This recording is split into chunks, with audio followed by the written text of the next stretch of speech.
Hey, I'm Josh. Um, I'm just gonna be here to talk about my story because I eventually want to get to a point to where I can help others who went through the addictions and things that I did and who are still dealing with that stuff so they don't have to feel like they have to struggle alone because you don't and I thought that for the longest time. And so this being my first video, I want to explain my story, explain how I got here, and explain my addictions, my struggles, and I'm gonna just talk, and hopefully y'all will be able to learn from me, um, not make the same mistakes I did with thinking that I'm alone in everything, because you're not alone. You never were alone. Um, there's always somebody or something that's not your addiction or another addiction to replace that addiction with. And I'm just gonna start talking about my story because I can't really edit this, so it's just all raw. Y'all just get to experience me, Pause. But anyways, so I'm 21 years old.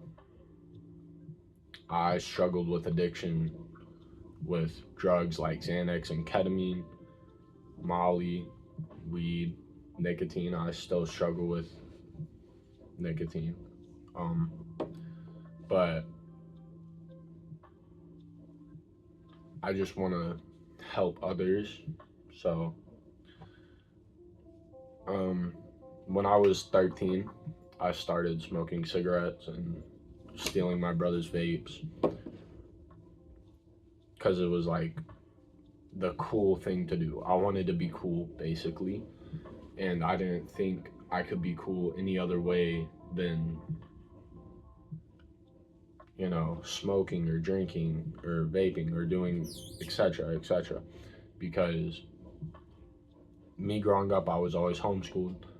I was always the lame friend. Like, I never knew anything that was going on outside of my friend group, and that was just really hard for me personally. It might not be like that for you, but that started with smoking cigarettes, picking up buds on the ground, anything. And when I felt like that wasn't enough to be cool anymore, I started smoking weed, and that was like great for about a month. Then I needed something more, you know. Just I wanted to feel something. I didn't like my sober thoughts. I didn't want to deal with my sober thoughts. So I just let it be. Like, if I'm not sober, how am I gonna have those thoughts? So I'm just gonna find anything and everything I can do to fill that. And hold on.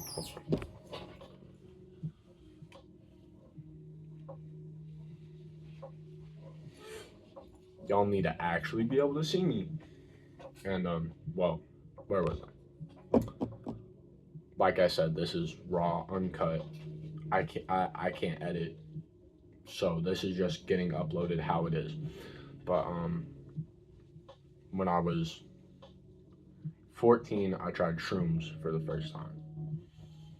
And I loved them, but it wasn't the kind of thing I wanted to be doing all the time. Because it's confusing. I couldn't think, I couldn't do much, really. So I was just smoking weed and doing shrooms for about 6 months after I turned 14, because the first time I tried shrooms was on my 14th birthday. And I was in South Padre in Texas. I brought them with me from my hometown. And I'm recording on a phone, so if there's rain, I need to turn do not disturb on. Hold on one second.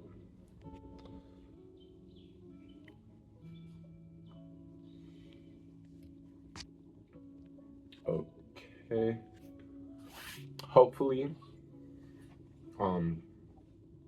I can figure ways to cut that out. But anyways, when I was 15, I decided I wanted, well, no, a little bit before I turned 15, I decided I wanted to do other things. And my brother just got a package in the mail with,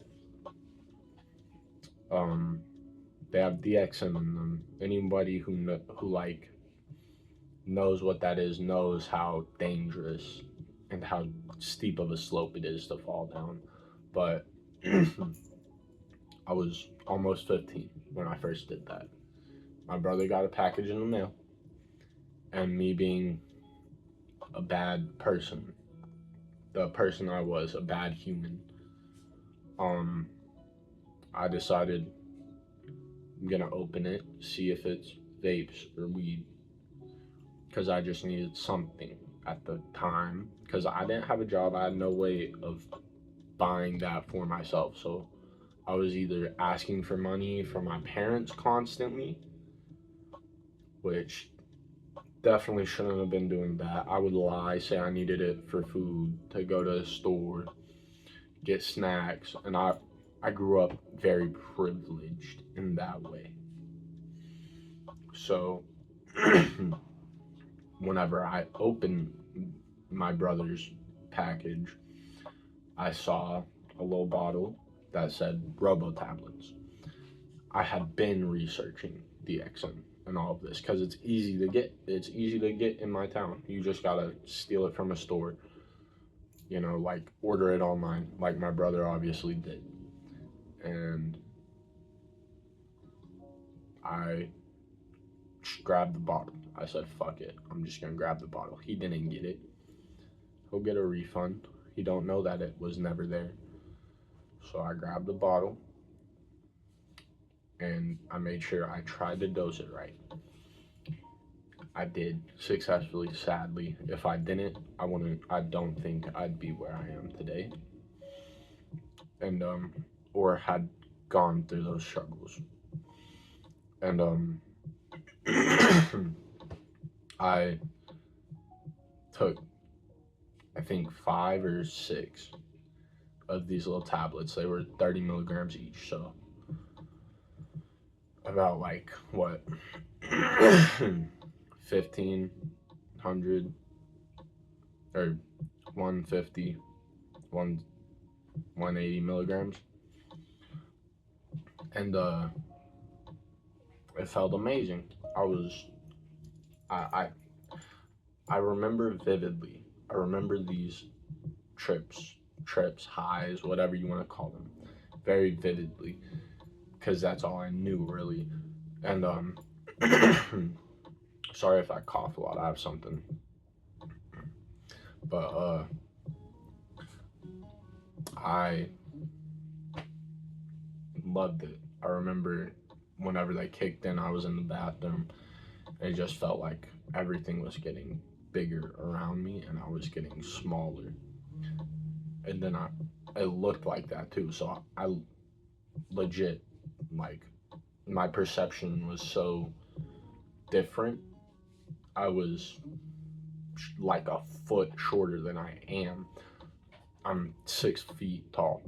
So, like, and at the time I was maybe 5'6", 5'7".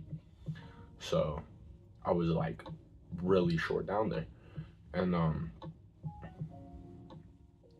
remember going up the stairs, just being like, "Oh, this is amazing. There's so much room on these stairs. The hallway, there's so much room in the hallway." And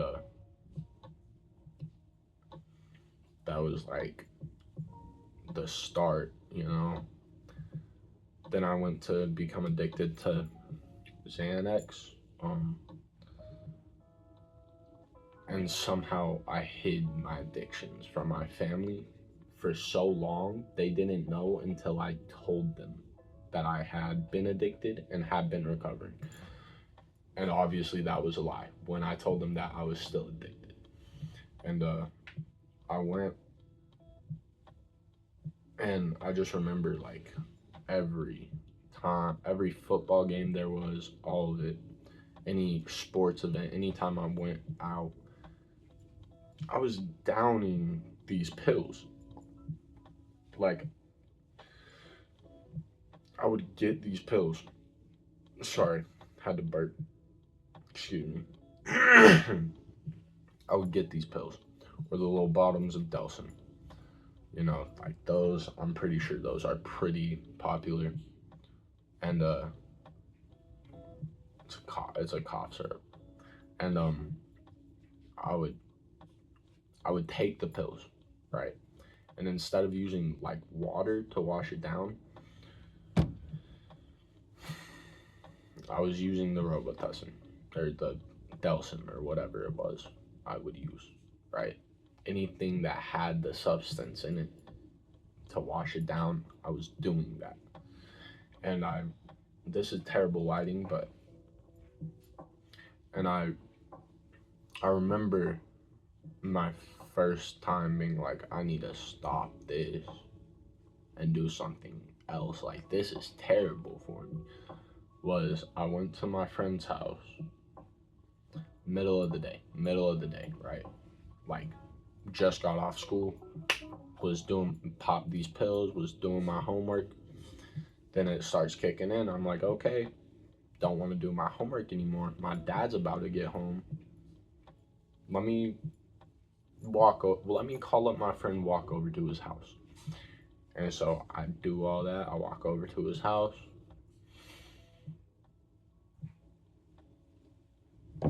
I don't really remember what happened, but I do remember when the trip was over and I was back at my house, because I don't remember getting back to my house. Wait. No, I do. Okay, hold on. It's kind of coming back. I remember I would just teleport throughout the house. I didn't know what we were doing, didn't know what time of day it was. I remember vividly one time that, like, when I first got there, we were sitting on his couch doing nothing. I remember looking at the window, and I'd stay the night at his house all the time when I was younger. So it was like, cool. Just woke up at my friend's house. It's in the morning. No. I had just gone to his house. It was 4, maybe 5 in the afternoon. And I thought I just woke up and had stayed the night unknowingly. Like, I didn't mean to. So I was like, yo, like, what's going on? What's happening? Because he went down to his room in the basement already. I was like, okay, I don't know what's going on. I'm going to go see if he's in the basement, in his room, you feel me? So I go down there. He's in his room. He's like, yo, you good? Like, I just let you stay up there because he wasn't coming down here with me. Blah, blah, yada, yada.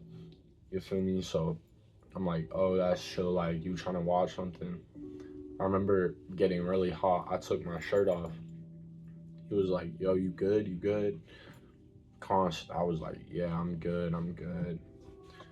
And, like, I don't really remember taking the shirt off. I just remember being shirtless at some point. And, I don't even remember what else happened. Like, dead ass. I was there for maybe 3 hours and only remember 2 things that went down. Like, what the fuck? And then later that night, right, I texted him asking him if I had actually been at his house or not. And nah, he said no. I believed him. He was joking with me because, like, I dead ass thought that. And he told me it was last week.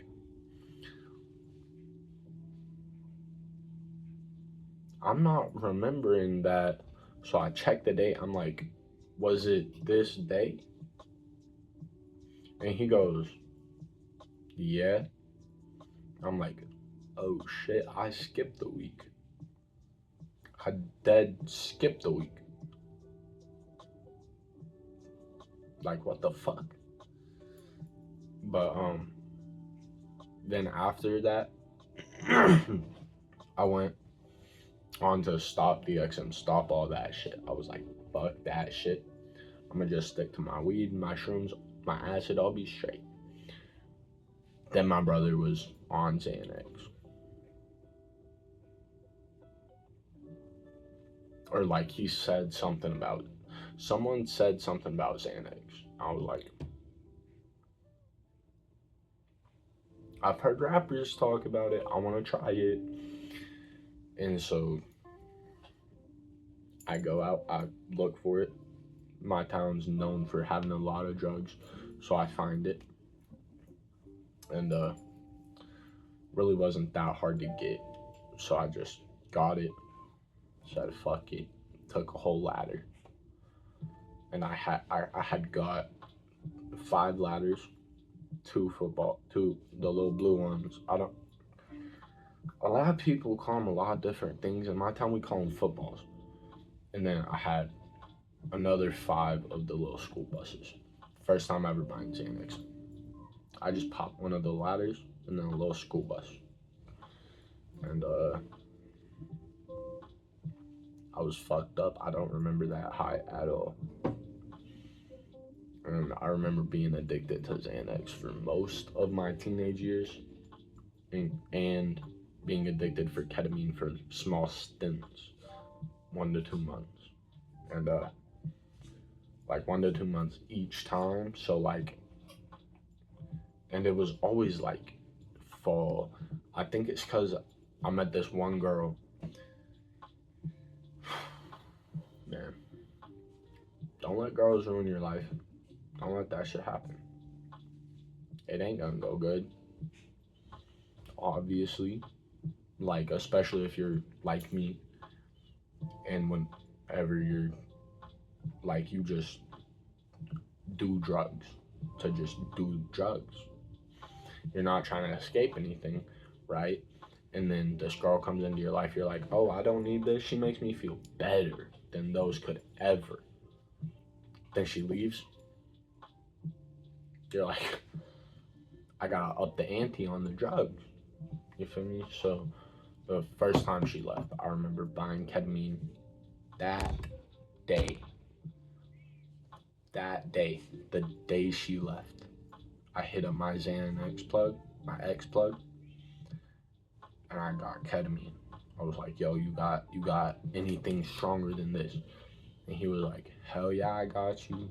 Just like, you gotta snort it though. I was like, I'm fine. Anything that will get me fucked up. And so I'm on this shit. I don't know what it does. Don't know what it's used for, none of that. I'm just like, line after fucking line. First time trying it. I K-hole myself, obviously. No one knows that happened. No one knew that happened. I was alone in my room and I just overdosed on ketamine. That was my first time overdosing. And I remember, I don't know if you would consider K-holing yourself overdosing, but it's pretty fucking close. I remember that. I remember sitting there. I did the first line, immediately was like, where's this shit been? Right? Like, fuck, where have you been, my life? Please more. And then I took the second. Was like, I'm feeling great still. Feeling fucking amazing. I take the third one and immediately realize I messed, because they weren't like little like bumps. Nothing. They were like full lines of ketamine. You're only supposed to do bumps of that shit. of that shit. And this was my first time doing it. So I took 3 full lines to the face of this shit for my first experience on ketamine. And I still wanted more. Like, I was still fiending for this shit. Like, this shit is not good for you. It will fuck your life up in ways you never expect it to. You could one day have everything in the world, everything. Then you get addicted to the drugs and you don't know what happens, and you all of a sudden have nothing. Nothing no more. And then I remember my next time on ketamine was the next week.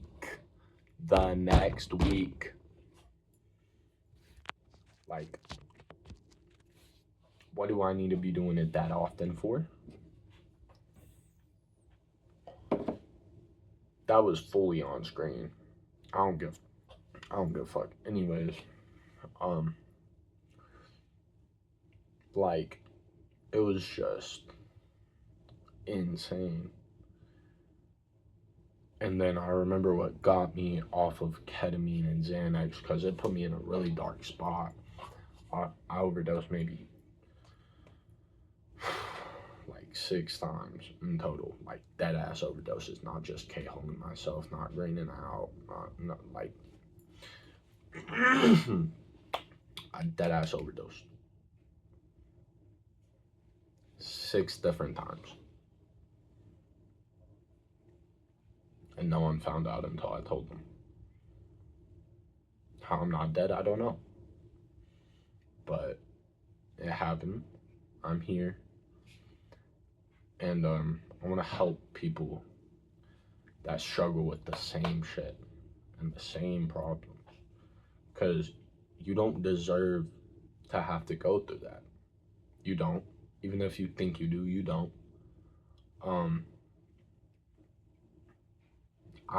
I thought I deserved, like, anytime I was overdosing, I would just be like, I deserve this shit, low-key. I deserve this shit, okay. But you don't. And I don't know how much I can emphasize. You don't need to fight it alone.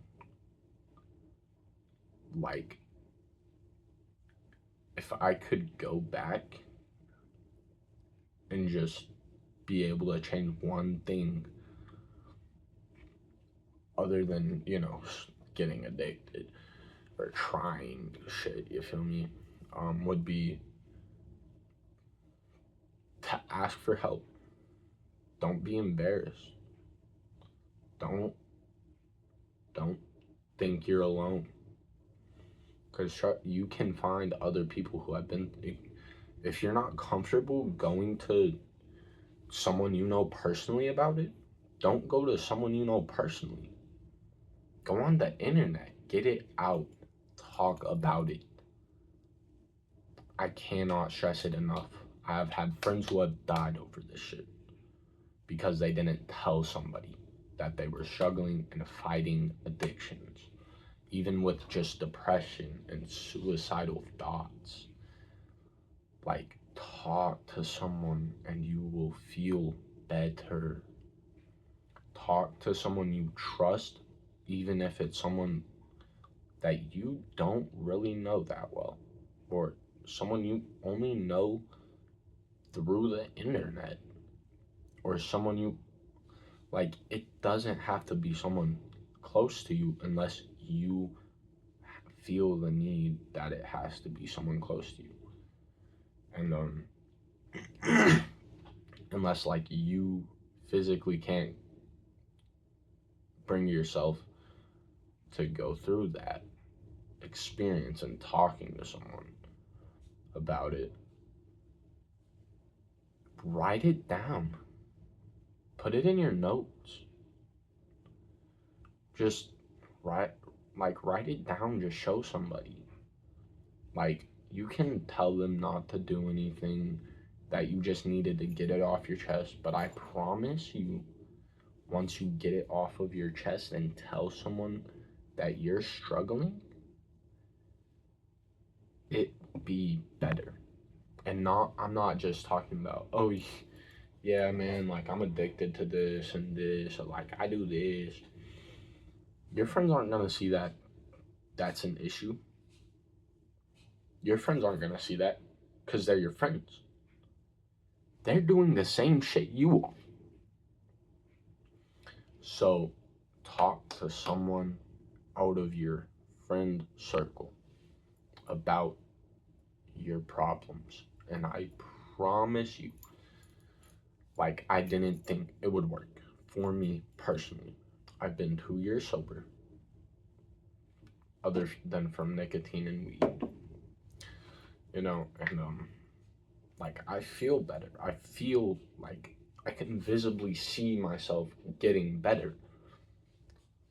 2 years ago, I was as skinny as this shit. Like, I'm still skinny, but I'm putting on mass, putting on muscle, not just mass, muscle. And like I've been eating healthier. Like everything I ingest is healthier. This is kombucha. You front camera, because I'm chopped. I know I'm chopped. You don't gotta tell me. But like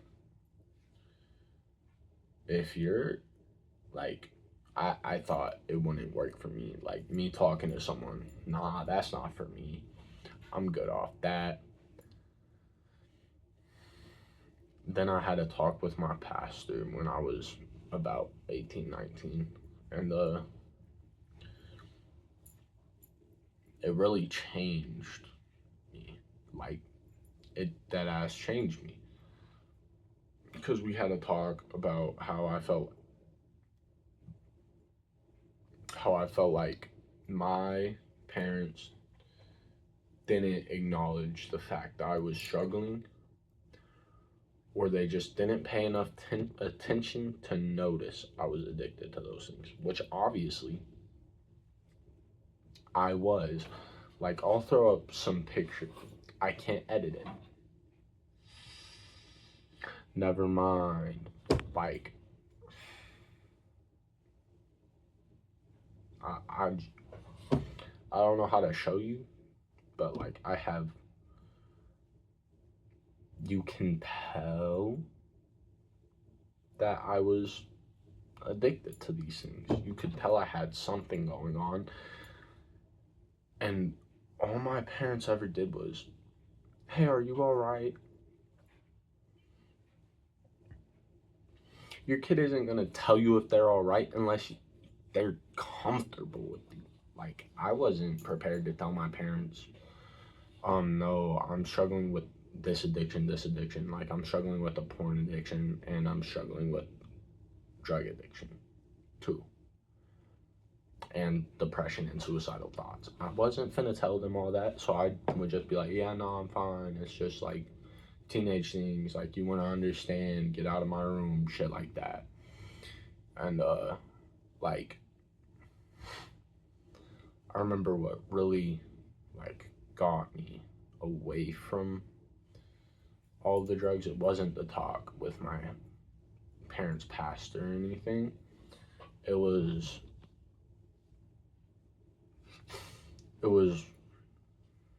my friend's dad, who was like a second dad to me, had died. That shit cut deep, right? Like, yeah, I need, but I need to be there for my friend. Like, I need to be there for him.